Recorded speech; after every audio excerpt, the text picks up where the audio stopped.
I enjoy construction because when you paint the wall, you don't have to paint the wall ever again. When you change a head gasket, as soon as you tighten up the last bolt, you realize that you're probably gonna have to do that again. When you lay a floor, you don't have to change the floor until you decide it's time to change the floor. Everything in a car just wears out. So it's a very different mindset. Sometimes we look at these things and we're like, holy smokes, that's a big building with a lot of paint, a lot of repair, and a lot. But I enjoy it because once we do it, it's pretty much done. We moved into an old building. It's twice as many square feet on the ground as our old building. This building, really a nice building. It was dated. This room was this bluish gray, gross. A lot of the way it's laid out doesn't really make a lot of sense. Like here on my right, I have a window with a counter, but there's no, doesn't make sense to me. So we're gonna knock that into a door. That way the employees that are working in here are gonna be able to just cross through into there. All that out there is gonna be inventory. Guys will be done painting in here today.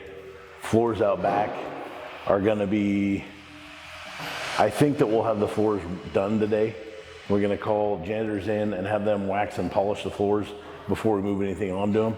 So I guess, now that you know what I've been up to and what we've been doing, follow me around and I'll just kind of give you a little tour.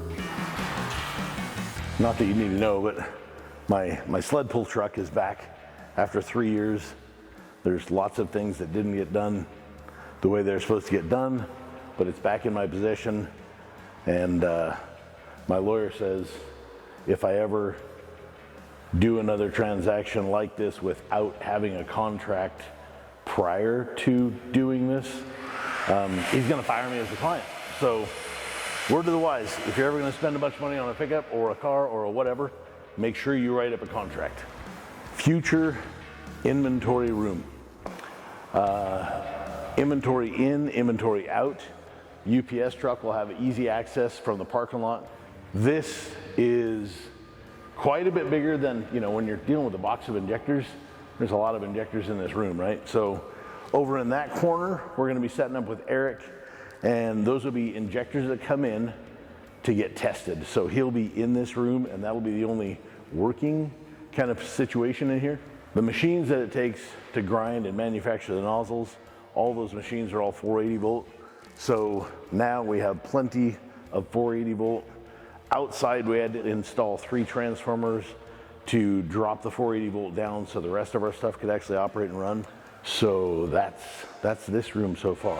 Some of the problems that we had in the old building were actually ran out of parking spots and ran out of toilets. So we've hired so many people this year, there was always somebody in the bathroom. And now we've got not just 2, but we'll have 4 bathrooms here. Shoo, shoo, shoo. I don't want to slow down any of the construction guys, so I'll just walk away when they're cutting. So we got the 2 Jameses in there painting right now. This was the only lunchroom, break room that this building had before. So we added another one upstairs so that way not everybody's trying to store their food or cook off of just one microwave.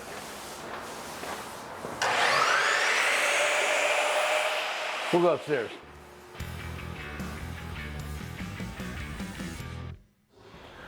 So we got window going in, and on the other, between these offices, there'll be a window through. So eliminating privacy to try and keep everybody thinking sharp, thinking clear, and I do believe that the employee morale is always better if you can look at your partner and see who you're working with and give them the thumbs up or maybe give them the middle finger or whatever. Like, you can always tease and harass. This was Flowmaster Exhaust. Then it was a company called Factory Fab, and Factory Fab was a body shop. The dust that's in the body shop is a real enemy to us, for sure. But the carpet that was up in all these offices was kind of blue, and there was no way I was ever gonna get the body shop dust out of it. So we decided just to lay LVP that snaps together on top of that, and it seems to be working out pretty good. Bright white, like jasmine bloom white, I think is what it's called, and just black. So kind of keeping that the motif of automotive / industrial So in the future, my office has never been, I spend about 2 minutes a month in my office. I usually walk in, sit down at a computer, pay some bills real quick. But now with everybody having the ability to do that online, I hardly ever go to my office. So we decided that we would turn the biggest one of these offices into our kind of podcast room. So in the future, that wall is going to be painted green. We'll be shooting from basically where my desk sits, and we'll be sitting there and shooting the podcasts. Kind of be a cool meeting room, plus for like employee reviews, I'll be able to walk in and sit with them at the podcast room. I've got a window, a beautiful view of what is going to be the inventory room. So that's pretty awesome, right? It's not really a corner office on the lake, but it's whatever. So a month and a half ago, this was just a 18-foot tall room. And now this is the upstairs mezzanine. So basically this little area right here behind that stub wall is going to be our lunchroom, kind of cafeteria. We got a sink. I bought 2 like 5-in-1 ovens, so they're like microwaves and air fryers and ovens, conventional. So those will be set up here. We're gonna have a refrigerator with water tap, so everybody's gonna be able to grab cold water out of the fridge. Microwave station. So this is gonna be a massive improvement over what we had before. You know, when I moved to this town, we only had about 6 or 7 of us, and now there's 25, 26 of us. Alex, how you doing? Doing well. Yeah, it looks better. So on this side of this stub wall is going to be where Zach and his crew come in and do all the injector remanufacturing.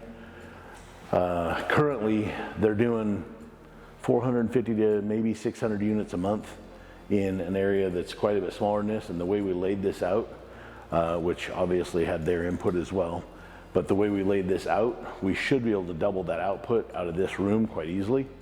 You'll notice that we've got these little guardrails right here. And for safety's sake, whenever this door is open, you gotta have these to make sure nobody ever slips over. But what's cool is you can unbolt them, lift them up, get them out of the way. And in the future, when cores come up, forklift's just gonna lift up the bin of core. That'll get set right there, and then that'll get processed throughout this room. And when we're done with the opening, we just close this thing back up by dropping that rail in there, tighten it up, and you're good to go. So that's pretty much this room. Now we can go downstairs, check out the rest of it.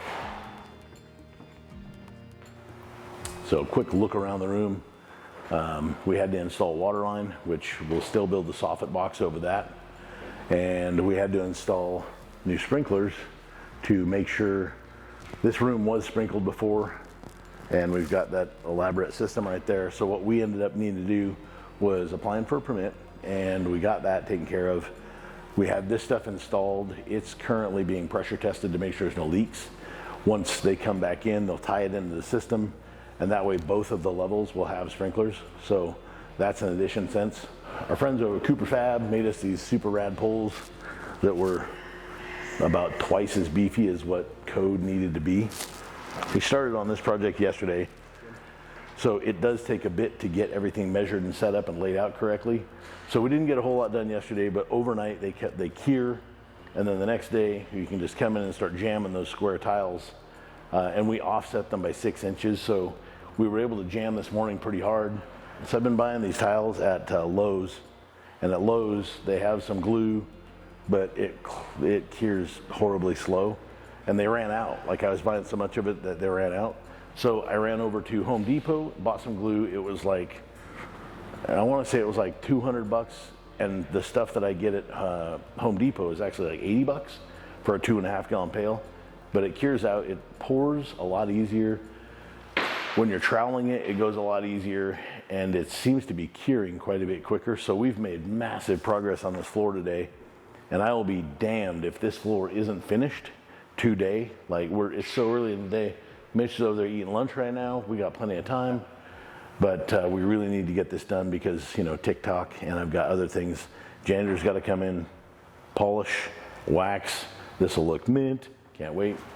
We're going to take a look at that right there. We had the janitor dudes come in with their diamond, and they sanded that down because the floor from this thing being a body shop and like a little powder coat center still set up out here. The floor has just a ton of like really dry paint and powder and trash. There was no way that the VCT was going to stick to that, so had them come out and they diamond brushed it or diamond ground it, and now we're in good shape there. So in the future, that wall will get sheeted on both sides. You can hear all the tools. So I'm going to end up stuffing rock wool inside those stud bays, and to keep the noise deadened.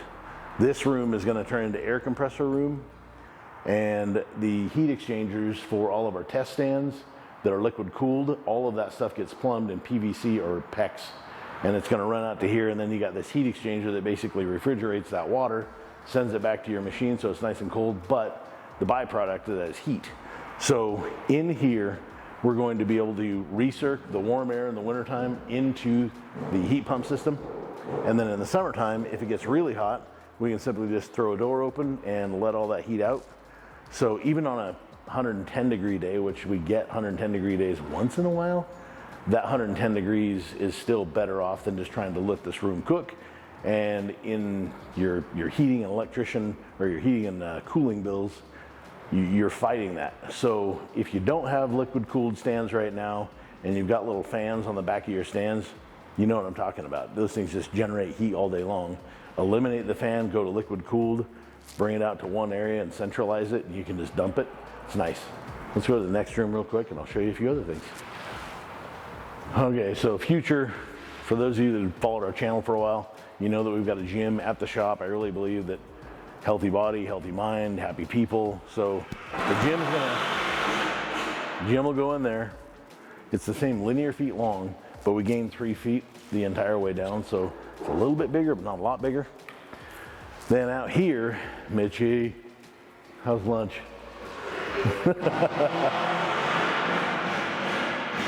So out here, we're gonna have EDM, AFM, extrude hone. There's a pump bench there for like all the P7100, and that's like I think it's a 40 horse bench. So that by itself, running full kill, is 160 amps. It's a huge amount of draw, but I didn't have that. So I've owned that bench for probably 3 years, and then realized, oh shit, you bought something you don't have electricity for. So hindsight, I wished I would have bought another common rail bench back then, because I had enough electricity to run one more. We've got this little odd room right in the middle, and basically we've got a small lathe, a surface grinder, anything that's going to make chips, anything that's going to make a mess is going to be trapped inside that room, so the rest of it doesn't flow through the air and then ruin the rest of our parts. Air compressor just shut off. We had to stop for a minute. So currently we have 2 EDMs of 3 EDM heads. I had the electricians bring in enough, and we measured it out, so we'll have enough area there for 5 EDMs in the future. So as parts wear out, as trucks get older, we know that demand is going to go up, so we're already preparing for more EDMs. A little corner back there behind the P7100 bench is going to be for our air compressor condenser. So we'll be able to accumulate air from that compressor over to here, and it'll sit and get cold. So these tools aren't going to be seeing a bunch of just water in the lines. And then that little room will have another one of those heat exchangers in there. And that room will have like an attic fan that sucks air from this atmosphere and then spits it out, so we can get rid of the heat without letting it heat up this whole room. Probably the most exciting part of this entire project, it's not the building, it's not the electricity. It kind of is the electricity. But this backyard, the way this property is laid out, it goes to that white fence, and it goes all the way back to that Quonset hut looking thing. There's a cyclone fence, and it goes to this fence. So that property right there has, all right, so now I got to get, because I got a guy coming here that we're doing a mural, and CW Wraps is gonna come and take a look at my ideas and then put something together, so I'll make it snappy. But in the future, all of that weeds that we currently have out there is going to turn into either commercial lease spaces, or if Dynamite continues to grow, in 2 years, we're probably gonna need more space out back right there. So Now, instead of being trapped to just this one little lot, I've got almost 3 acres worth of dirt to continue growth on. So that is really exciting to me. It's like, it's over the top, because I'm 51 right now. I really want to hustle till I'm maybe 57 to 60. And by then, this will all be taken care of. It'll be running, and the employees can just keep kicking ass with it, and then I can come in and harass them. But that's pretty much my plan right now. So anyway, I got to get with Sam, have another meeting. Thanks for stopping by.